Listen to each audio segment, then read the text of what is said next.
பரிசுத்த தேவனுடைய நாமத்துக்கு மகிமை உண்டாவதாக. இந்த மாலை வேளை வந்திருக்கிறவங்க அனைவரையும் கர்த்தர் ஆசீர்வதிப்பாராக. இந்த நாளிலே நாம் பரிசுத்த ஆவியானவரை பற்றி அறிந்து கொள்ளப் போகிறோம். பரிசுத்த ஆவியானவர் எவ்விதமாக செயல்படுகிறார், பரிசுத்த ஆவியானவர் அவருடைய செயல்பாடுகள் என்ன, அவர் எந்தெந்த நாமத்திலே வெளிப்படுகிறார் என்பதை குறித்து நாம் இன்றைக்கு பார்க்க போகிறோம். ஆகவே வேதத்தில் நாம் பார்க்கும் பொழுது பரிசுத்த ஆவியானவர் சங்கீதங்களின் புத்தகத்திலே 51ஆம் சங்கீதம் 11ஆம் வசனத்தை வாசிப்போம்.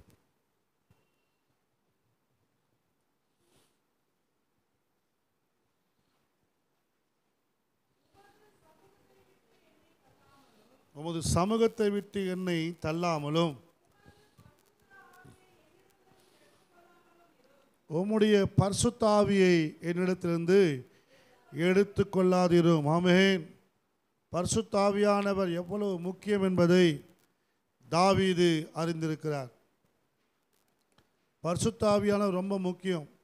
நம்முடைய வாழ்க்கையில் பரிசுத்த ஆவியானவர் இருந்தால் தான் நாம் ஜெயிக்க முடியும், வெற்றி பெற முடியும். தாவீது கோலியாத்தை வீழ்த்தினான் என்று சொன்னால் வீழ்த்துவதற்கு காரணம் தாவீது பெற்ற அபிஷேகம். தாவீது தேவனால் அபிஷேகப்பட்டவனாக இருந்தான். கர்த்தருடைய பிள்ளைகளே, சத்துருவை மேற்கொள்வதற்கு, பிசாசை ஜெயிப்பதற்கு, நாம் பரிசுத்த வாழ்க்கையில் நிலைத்திருப்பதற்கு பரிசுத்த ஆவியானவர் அவசியம் தேவையாக இருக்கிறது.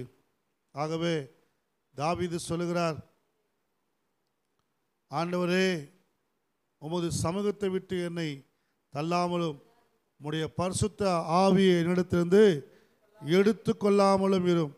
என்னிடத்திலிருந்து நீர் கொடுத்திருக்கிற பரிசுத்த ஆவியை எடுத்துக்காதீங்கப்பா அப்படின்னு சொல்லி தாவீது கதறுகிறதை பார்க்கிறோம். ஆமென். பரிசுத்த ஆவியானவர் நம் ஒவ்வொருவருக்கும் ரொம்ப ரொம்ப அவசியமாக இருக்கிறார். ஏசாயா 63:10 பார்த்தீங்கன்னாக்கா, அவர்களோ கலகம் பண்ணி அவருடைய பரிசுத்த ஆவியை விசனப்படுத்தினார்கள், அதனால் அவர்களுக்கு சத்ருவாய் மாறி அவரே அவர்களுக்கு விரோதமாய் யுத்தம் பண்ணினார். ஆமென். கர்த்தருக்கு மகிமை உண்டாவதாக. இங்கே சொல்லுகிறார், அவர்களோ கலகம் பண்ணி அவருடைய பரிசுத்த ஆவியை விசனப்படுத்தினார்கள். பரிசுத்த ஆவியை விசனப்படுத்தினார்கள். ஆகவே அதனால் அவர்களுக்கு சத்ருவாய் மாறி, பாருங்க, ஆவியானவரை விசனப்படுத்தினா ஆவியானவர் அவளுக்கு என்னவா மாறாரு? சத்ருவாய் மாறி அவரே அவர்களுக்கு விரோதமாய் யுத்தம் பண்ணினார். அவரே அவர்களுக்கு விரோதமாய் யுத்தம் பண்ணினார். தான் ஆவியானவரை துக்கப்படுத்தாதிருங்கள் அப்படின்னு சொல்லப்பட்டிருக்கு. எபேசியரில் சொல்லப்பட்டிருக்குது. ஆவியானவர் துக்கப்படுத்தக்கூடாது. ஆவியானவரை அவருக்கு விரோதமாய் பேசக்கூடாது. ஆமென். குமாரனுக்கு விரோதமாக பேசினா கூட மன்னிப்பாராம், ஆனால் ஆவியானவர் விரோதமாக பேசக்கூடாது. ஹல்லேலூயா. கேலி பண்ணுறது, கிண்டல் பண்ணுறது ஆவியானவர் விரோதமாக இருக்கக்கூடாது. ஆவியானவரை நாம் கனப்படுத்த வேண்டும், மகிமைப்படுத்த வேண்டும். ஆமென். லூக்கா சுவிசேஷ புத்தகத்தில் 11ஆம் அதிகாரத்தில் சொல்லப்பட்டிருக்குது. 13ஆம் வசனம் பாருங்கள். லூக்கா 11ஆம் அதிகாரம் 13. பொல்லாதவர்களாகிய நீங்கள் உங்கள் பிள்ளைகளுக்கு நல்ல ஈவுகளை கொடுக்க அறிந்திருக்கும் போது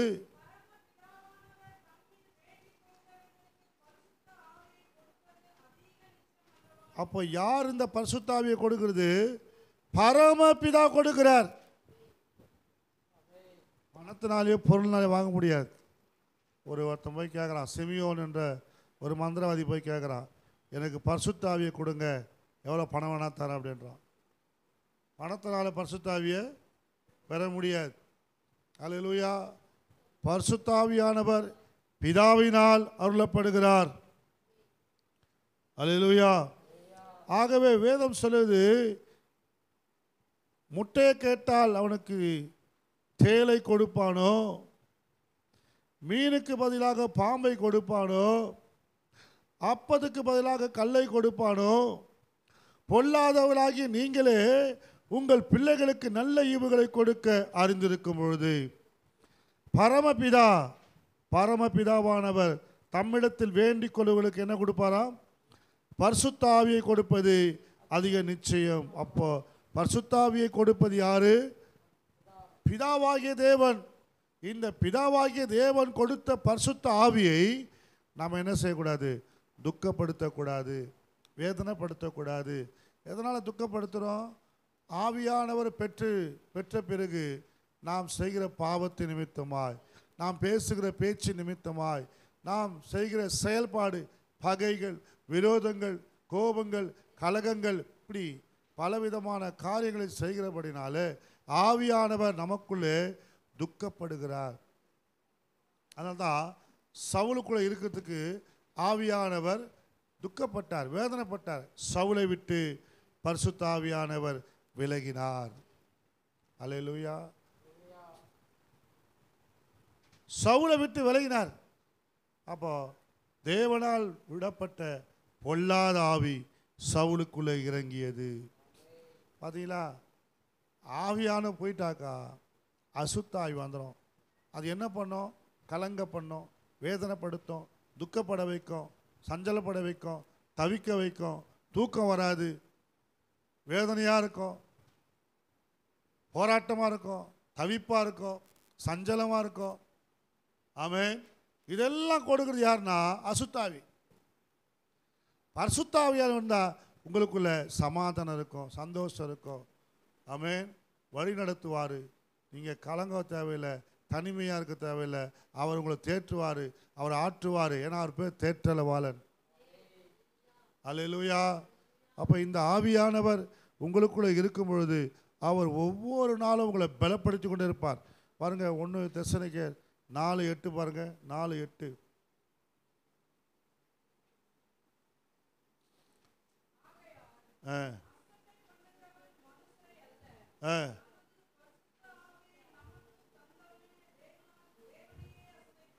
அல்லேலூயா. தேவன் நம்மை அசுத்தத்துக்கல்ல பரிசுத்தத்துக்கே அழைத்திருக்கிறார். எதற்காக நம்மை அழைச்சாரா? தேவன் நம்மை அசுத்தத்திற்கல்ல பரிசுத்தத்துக்கு அழைச்சிக்கிறாரு.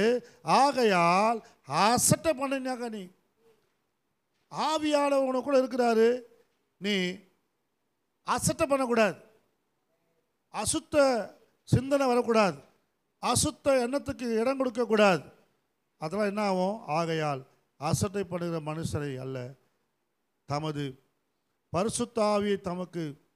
பரிசுத்தாவியை நமக்கு தந்துள்ள தேவனையே. ஆமென். மனுஷனை அசட்டை பண்ணல, கர்த்தரை பரிசுத்த ஆவியானவரை அவன் அசட்டை பண்ணுகிறான். தேவனுடைய பிள்ளையே, தேவன் உங்களுக்கு தந்த பரிசுத்த ஆவியானவரை அசட்டை பண்ணாதீங்க. ஏன் அசட்டை பண்ணுறீங்க? எப்படி அசட்டை பண்ணுறீங்க அப்படின்னா, சாட்சியை கெடுக்கிறதுனால, சாட்சி உள்ள ஜீவியும் ஜீவிக்காதனால நீங்கள் தேவனை அசட்டை பண்ணுறீங்க. ஆமென். சாட்சி உள்ள ஜீவியம் இல்லாதபடினால நீங்கள் தேவனை அசட்டை பண்ணி கொண்டிருக்கிறீங்க. கர்த்தருடைய பிள்ளைகளே, ஆண்டவரை நீங்கள் பரிசுத்தாவியை பெற்ற நீங்கள் தேவனை துக்கப்படுத்தக்கூடாது, அவரை அசட்டை பண்ணக்கூடாது. அல்லேலூயா. ஆமென். ஆவியானவர், பரிசுத்த ஆவியானவரை ஒரு நாள் நம்ம துக்கப்படுத்தக்கூடாது. அதுதான் அவர் சொல்கிறாரு, தாவீதை விட்டு விலகிடுவாரோ என்று தாவீது பயந்தான். தாவீது போய் தேவனிடத்தில், ஆண்டவரே பாவத்தை மன்னிங்கப்பா, ஆண்டவரே நான் செஞ்ச குற்றங்கள் குறைகளை மன்னிங்க ஆண்டவரேன்னு சொல்லி மன்றாடி ஜெபிக்கிறான். ஆமென்.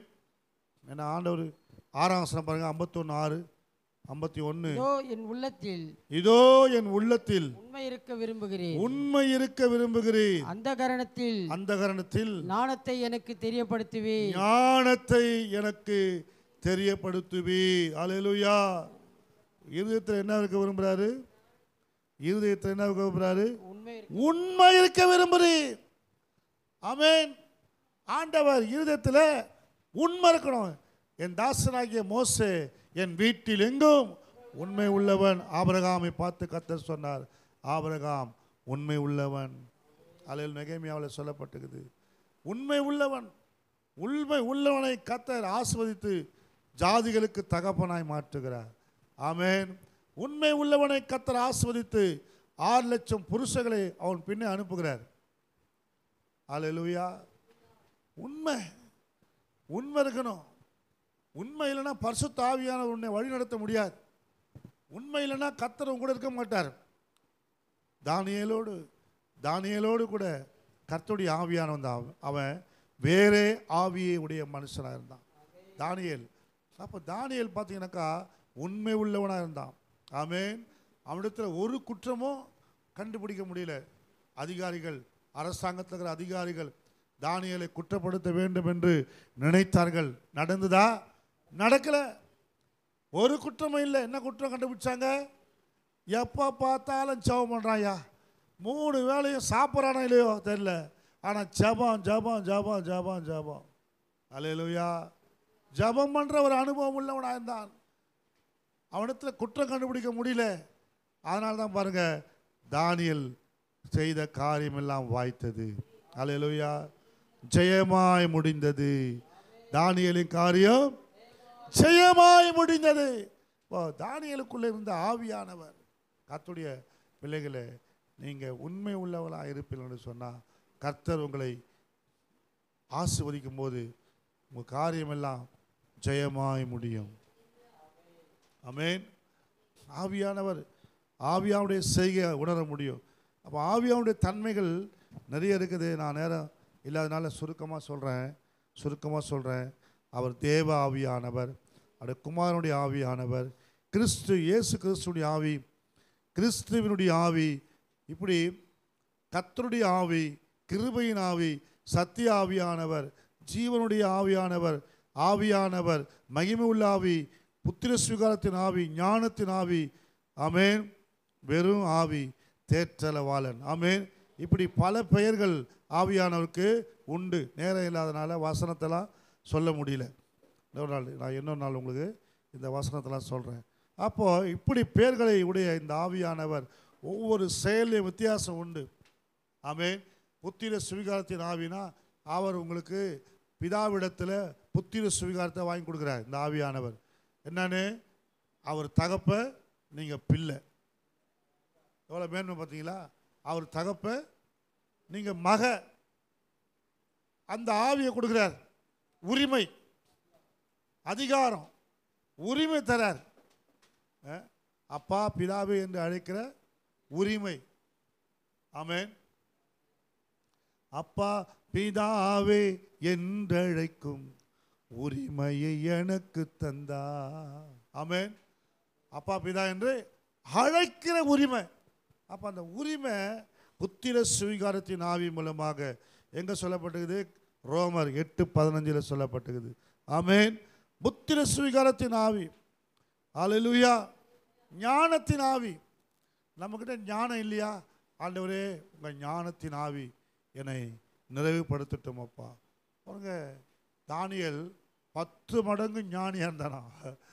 எத்தனை மடங்கு? 10 மடங்கு தானியேல் ஞானியாக விளங்கினான். 10 மடங்கு கர்த்தர் ஞானத்தை கொடுத்தார். யாருமே சொல்ல முடியாத வெளிப்பாடெல்லாம் தானியேலுக்கு இருந்தது. ஆமென். அப்போ ஆவியானவர் உள்ள இருப்பார்னா 10 மடங்கு ஞானம் வெளிப்படும், செயல் வெளிப்படும். யாருக்குமே கிடைக்காத ரகசியங்களை கர்த்தர் உங்களுக்கு வெளிப்படுத்துவார். இதுக்கு என்ன தேவை? பரிசுத்த ஆவி. நான் சொல்லும் போது ஆவியான என்னை பலப்படுத்துறார், எனக்குள்ளே இறங்குறார். ஆமென். சொல்லும் போது ரபாலா ஷாக்காத்தா ரபா, இந்த ஞானத்தின் ஆவி நமக்குள்ளே இறங்குகிறார். நமக்குள்ளே இறங்குகிறார். ராபாலா ஷாக்காத்தா ராபா, எனக்குள்ளே ஒரு ஒரு ஒரு மாற்றத்தை நான் பார்க்குறேன். ஆமேன். ஹல்லேலூயா. ராபாலா சந்தா ராபாலா அதிகாலாதா ராபா, கர்த்தருடைய ஆவியானவர் உங்களை பலப்படுத்துகிறார். ஆமேன். ஆதியாகமம் 41ஆம் அதிகாரத்தில் 38ஆம் வசனத்தை பாருங்க. அங்கே யோசேப்பை குறித்து சொல்லப்பட்டிருக்குது. ஆதியாகமம், அப்பொழுது பார்வோன் தன் ஊழியக்காரரை நோக்கி, தேவ ஆவியை பெற்ற இந்த மனுஷனை போல வேறு ஒருவன் உண்டோ என்றான். ஆமேன். இந்த மனுஷனை போல வேற யாரும் ஆகுறாங்களாப்பா? பார்வன் கேட்குறான் பாருங்க. ஆமேன். எகிப்தில் கர்த்தர் யோசேப்பை கொண்டு போறாரு. எப்படி கொண்டு போறாரு?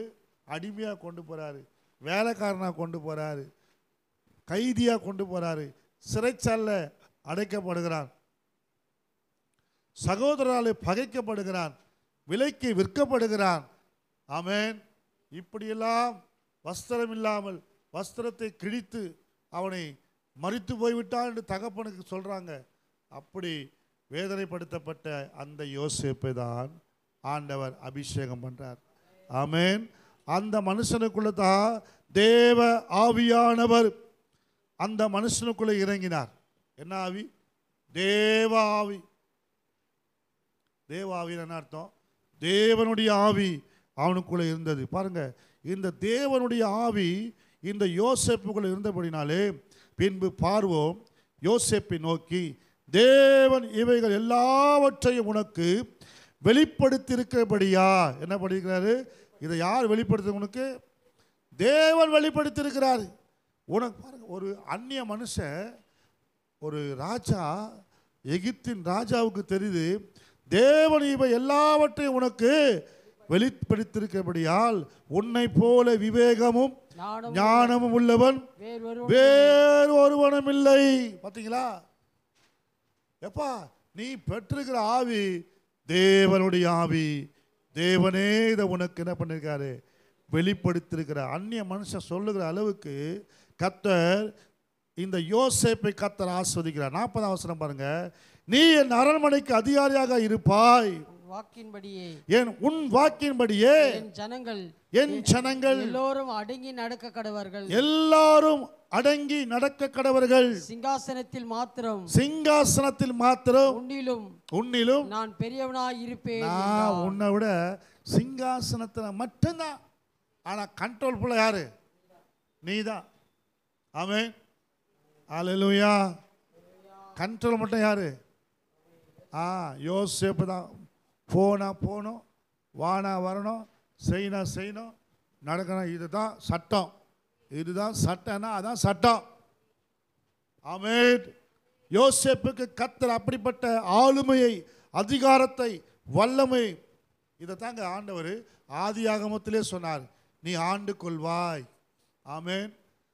1:27 சொன்னார், நீ ஆண்டு கொள்வாய். அப்போ பாருங்க, ஒரு மனுஷன் ஆண்டு கொள்றான். எகிப்து முழுமைக்கும் ஒரு மனுஷனை கர்த்தர் ஏற்படுத்தினார். ஒரு ஆமென் சொல்லுவோமா? அல்லேலூயா. பரிசுத்த ஆவியாவுடைய ஆளுகை உனக்குள்ள எனக்குள்ள இருக்குமானா நாம் ஆளுகை செய்வோம்.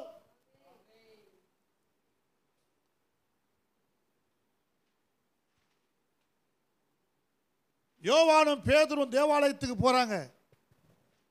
இதுக்கு முன்னாடி எத்தனை முறை போயிருக்கிறாங்க தேவாலயத்துக்கு இயேசு கிறிஸ்து இருந்த பொழுது. ஆனால் ஒரு நாளும் ஒரு அற்புதமும் நடந்ததே கிடையாது, ஒரு செயலும் கிடையாது. இப்போ என்ன நடக்குது? தேவாலயத்தின் வாசலில் பிச்சை எடுத்து கொண்டிருந்தவன் இந்த பேதுருவையும் யோவானையும் உற்று பார்க்குறான். ஏதாவது கிடைக்குமா என்று உற்று பார்த்தானா. அவங்க சொல்றாங்க, எங்களிடத்தில் ஒன்றுமில்லை.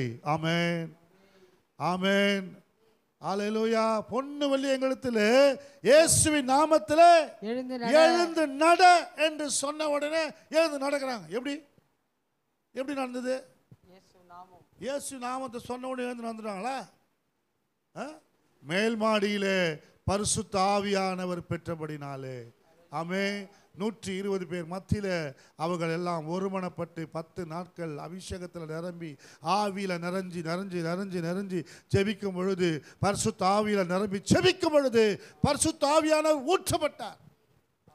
பரிசுத்த ஆவியானவர் ஊற்றப்பட்ட பொழுது வரங்கள் வெளிப்படுது, வரங்கள் செயல்படுது, வரங்கள் அவர்கள் போய் ஜெபம் பண்ண உடனே அற்புதம் நடக்குது. பேதுரு நடந்து போறாரு, வியாதியஸ்தெல்லாம் சுகமாகறாங்க. அல்லேலூயா. எப்படி நடக்குது? பரிசுத்த ஆவியானுடைய செயல். பரிசுத்த ஆவியானுக்கு இடம் கொடுக்கணும். ஆமென். பரிசுத்த ஆவியானவர் அது வரைக்கும் பரிசுத்த ஆவியை பெறாம இருந்தாங்க. பரிசுத்த ஆவியை பெற்ற பிறகு சீஷர்களுக்குள்ளே ஒரு மாற்றம். அல்லேலூயா.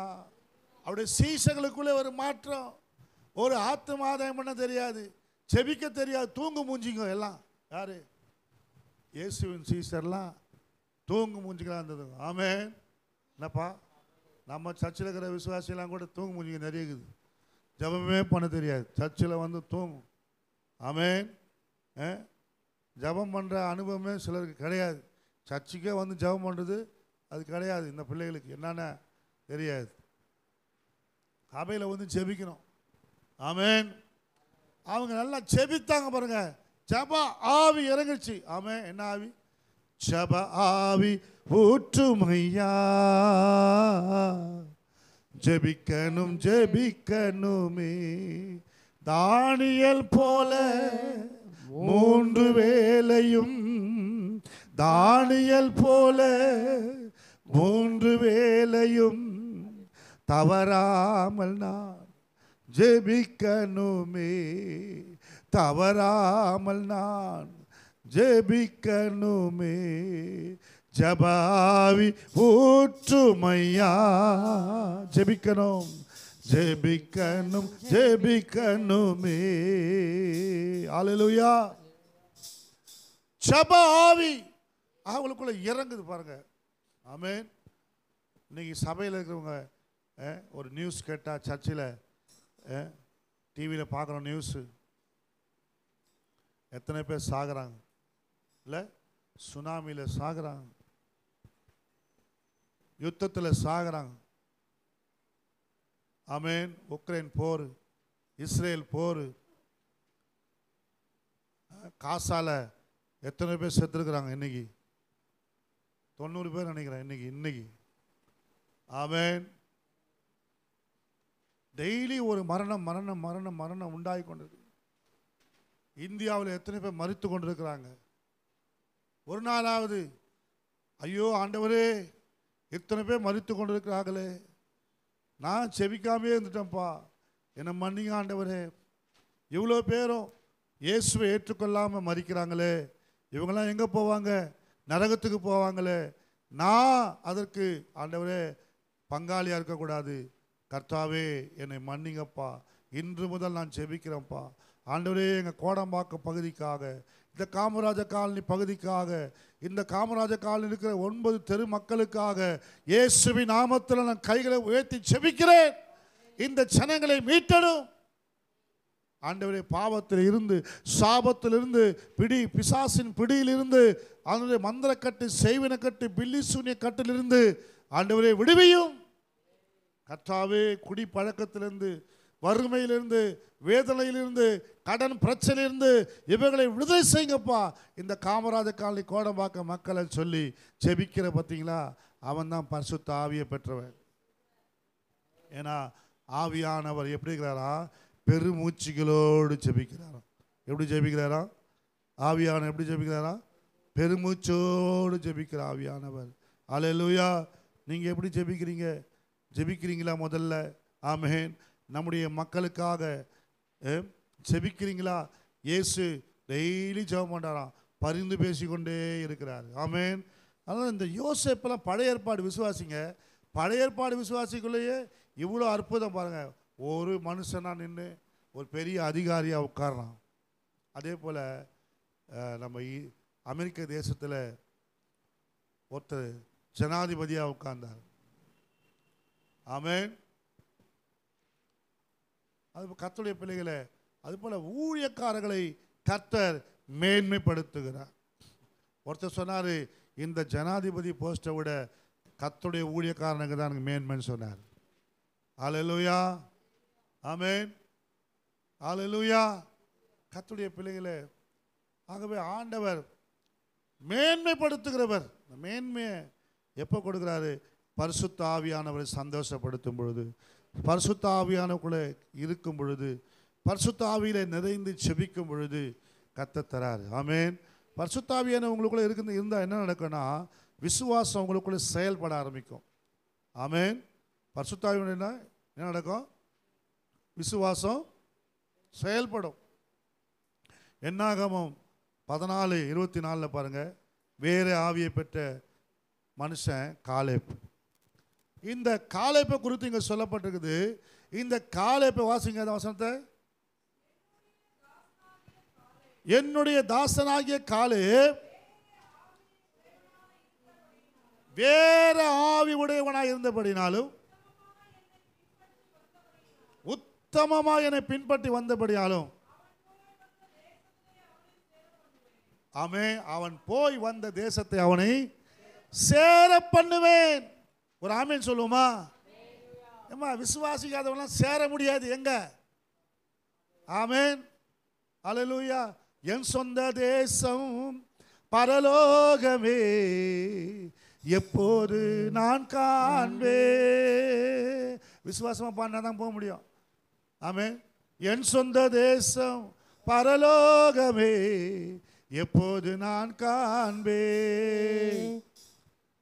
ஏங்குகிறேன் தினமும், நான் ஏங்குகிறேன் தினமும். தானா தனனா தானா தானா தனனா தானா தானா தனனா தானா தானா தனனா தானா. பரலோகந்தா என் பேச்சு, பரிசுத்தந்தா என் மூச்சு. ஆமென். கானானுக்குள்ளே நான் போவேன். அங்க கானான்ல யார் இருக்கிறா? ராட்சதங்க இருக்கிறாங்க. எல்லாரும் சொல்றாங்க, 10 பேர் சொல்றான், 10 பேர் சொல்றான், அங்க அங்க ராட்சதம் இருக்கிறாங்க, அங்கெல்லாம் போக முடியாது, பயங்கரமான ஆட்கள், ஐயோ நம்ம போனா முழுகிடுவான், மென்னுடுவாங்க. ஏக்கா அந்த ஊர்ல நம்ம பொண்ணு கொடுக்க கூடாதுக்கா, நம்ம பொண்ணை மென்னுடுவானுங்க சொல்லுவாங்க பாருங்க. உன் பொண்ணு நான் மெல்றது நாங்க கலகலா மாதிரி இருக்குது, இல்லை பர்பி மாதிரி இருக்குதா மெல்றது? அது மென்னிடும் ஊரையே. இது போனால் ஊரையே மென்னிடுது. அல்லேலூயா. ஆனால் சொல்லுவாங்க பாரு, நம்ம ஊரில் சொல்லுவாங்க பழமொழி, பயப்படுவாங்க. அல்லேலூயா. ஆனால் விசுவாசமாக சொல்கிறாங்க. என்ன சொல்கிறாங்க? நாம் போய் அதை சுதந்திரிப்போம். யார் சொன்னது? 2 பேர், யோசுவாவும் காலேபும் சொல்கிறாங்க. ஆமென். விசுவாசம் இருக்கணும். எனக்கு கர்த்தர் இந்த வீட்டில் வர வேண்டிய பங்கை எனக்கு தருவார் அப்படின்னு சொல்லணும். அல்லேலூயா.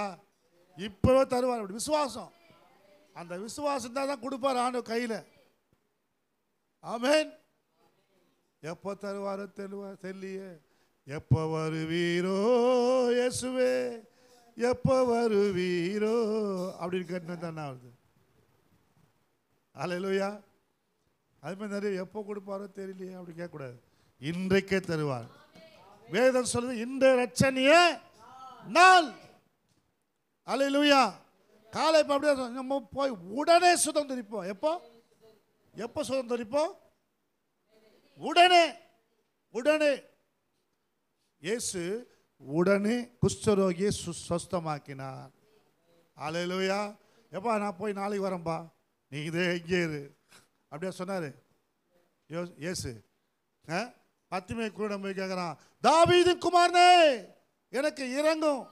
ஏய் சத்தம் போடாத, இங்கே இரு, நாளைக்கு இந்த பக்கம் தான் வருவேன்.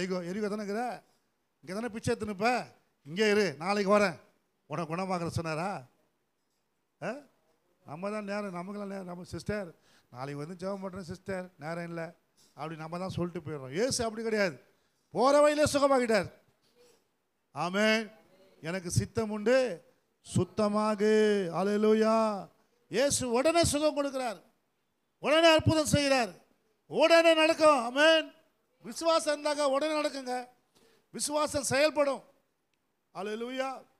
அப்போ காலேபோட விசுவாசம் பாருங்க, உடனே நாம் சுதந்தரிப்போம்னு சொன்னாங்க. யோசுவாவை குறித்து சொல்லப்பட்டிருக்குது 27:18 பாருங்க. என்னாகமம் 27:18. கர்த்தர் மோசேயை நோக்கி, கர்த்தர் மோசே நோக்கி, ஆவியை பெற்றிருக்கிற புருஷனாகிய ஆவியை பெற்றிருக்கிற புருஷனாகிய யோசுவா என்னும் நூனின் குமாரனை நீ தெரிந்து கொண்டு அவன் மேல் உன் கைகளை வைத்து அவனை ஆசாரனாகிய எலியாசருக்கும் சபை அனைத்துக்கும் முன்பாக நிறுத்தி அவர்கள் கண்களுக்கு முன்பாக அவனுக்கு கட்டளை கொடுத்து இஸ்ரவேல் புத்திரனாகிய சபையார் எல்லோருக்கும் அவனை கீழ்ப்படியும்படிக்கு உன் கணத்தில் கொஞ்சம் அவனுக்கு கொடு. உன் கணத்தில் கொஞ்சம் கொடு. மோசே, உனக்கு பிற்பாடு இவன் தான் ஆள போறான். அதனால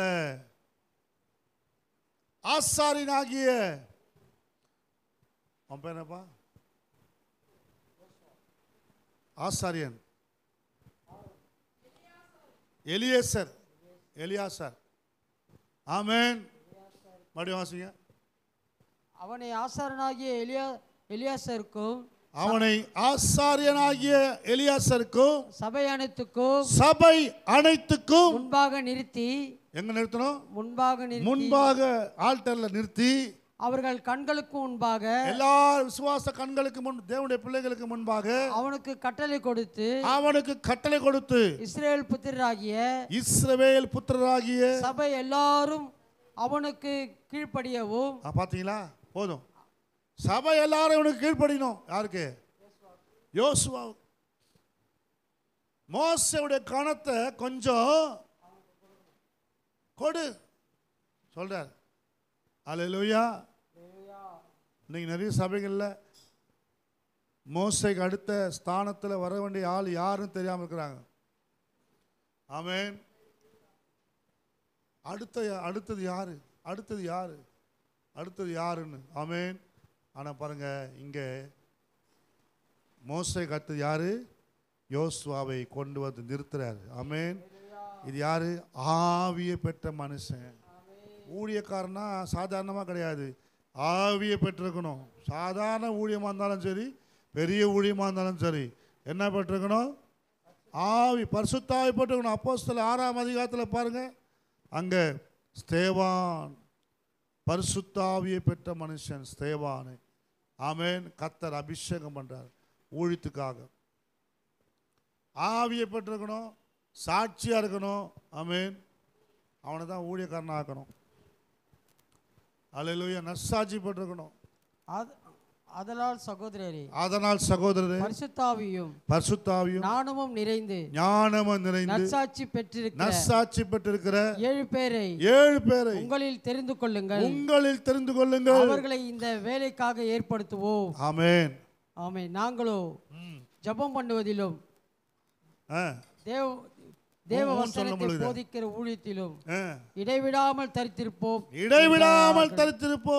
இந்த யோசனை சபையா எல்லாருக்கும் பிரியமா இருந்தது. அல்லேலூயா. அப்பொழுது விசுவாசமும் பரிசுத்த ஆவியும் நிறைந்தவனாகிய சேவானையும் பிலிப்பையும். போதும். ஆமென். பாருங்க, 7 பேரை கொண்டு வந்து சபையில் நிறுத்துறாங்க. 7 பேர் சபையாருக்கு முன்பாக அபிஷேகம் பண்றாங்க. ஆமென். மோசேவுடைய வேலை வலுவான பொழுது மோசேக்காக துணையாக இருக்கும்படி எத்தனை பேரை நிறுத்தினாங்களாம்? 70 பேர் நிறுத்தினாங்களாம். அவங்க மேலே பரிசுத்த ஆவியானவர் ஊற்றப்பட்டாராம். என்னாகமம் 11ஆம் அதிகாரத்தில் சொல்லப்பட்டிருக்குது 25ஆம் வசனத்தில். அப்போது அவங்க தீர்க்கதரிசனம் சொன்னாங்க. என்ன சொன்னாங்களாம்? 70 பேர் தீர்க்கதரிசனம் சொன்னாங்க. எப்படிங்க பாருங்க. ஆமென். அல்லேலூயா. இப்போ தான் சில பேர் நம்ம சர்ச்சில் இருக்கிறவங்களுக்கு தீர்க்க தரிசனமே வருது. ஆமென். அல்லேலூயா. ஏன் வருது? இப்போ தான் ஆவியானவனுக்கு நம்ம இடம் கொடுக்குறோம், ஆவியானவன் சார்ந்து இருக்கிறோம், ஆவியானவனுக்குள்ளே வாழறோம், ஆவியில் நிறைகிறோம், ஆவியிலிருந்து ஜெபம் பண்ணுறோம். ஆவியானவர் இறங்கி வார்த்தைகளை தருகிறார். அல்லேலூயா. நம்ம எல்லாம் கண்களை மூடுவோம். இந்த நாளிலே பரிசுத்த ஆவியானவரே, என்னை உம்முடைய கருத்தில் ஒப்பு கொடுக்கிறேன். என்னை ஒப்பு கொடுக்குறேன்ப்பா. உம்முடைய நல்ல ஆவியனை நடத்தட்டோமாப்பா. பொல்லாத ஆவியனை ஆளக்கூடாது. பொல்லாத ஆவி எனக்குள்ளே வந்துடக்கூடாது. ஆண்டவரே, உம்முடைய நல்ல ஆவியானவர் என்னை நடத்துங்கப்பா. ஆண்டவரே, தாவீது சொன்னது போல உம்முடைய ஆவியை என்னை விட்டு எடுத்துக்கொள்ளாதையும் உம்முடைய சமூகத்தை விட்டு எனக்கு தள்ளாதீங்கப்பா. நான் உண்மையாக இருக்க எனக்கு கிருபை செய்யுங்கப்பா. ஆண்டவரே, நான் உண்மையாக நடக்க எனக்கு கிருபை செய்யுங்கப்பா.